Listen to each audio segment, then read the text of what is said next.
New South Wales Premier Chris Minns has hinted to big plans to solve Sydney's housing affordability problem. To solve the city's housing crisis and soaring population, the government is set to significantly change planning restrictions, with the Premier making a plea for support for his 5-point plan. Rubbing shoulders with the harbour city's decision makers at the Sydney Institute's annual dinner, New South Wales Premier Chris Minns used his keynote address to point out that Sydney has a housing affordability and availability problem. The simple truth is we don't have enough well-located homes for the people who make up our city.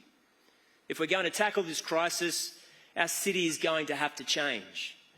Housing affordability and availability is the singular crisis facing both the people of New South Wales and its government.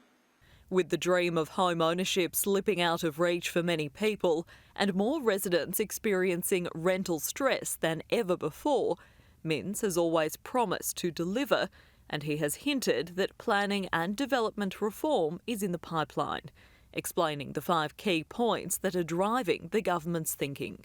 Number 1, we need to increase density. Number 2, we need well-located houses and apartments near well-connected transport infrastructure. Number 3, we need more social and affordable housing. Number 4, we need well-designed houses and apartments fit for purpose in 21st century Sydney. And number 5, we need to do it all quickly. Reportedly at the centre of proposed reforms, priority rezoning around Sydney metro stations, having already said he would like to see a rapid-fire rollout of apartment blocks in Sydney and fast-tracking of projects through planning. Mr Minns says that for far too long the answer has been to allow new housing on the western fringe of Sydney. Sydney can't keep expanding north and west and south because we're ringed by waterways, bushland and mountain ranges. So increasingly density makes perfect sense. Though he was not willing to part with his full grand plans in front of the Sydney Institute, Mr Minns was prepared to plead for its support. The great reforms both nationally and in New South Wales have been, at the end of the day, bipartisan.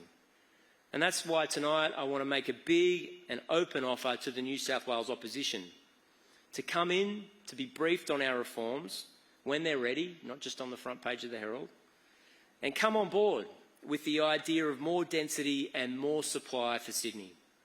Christy Lloyd, Sky News.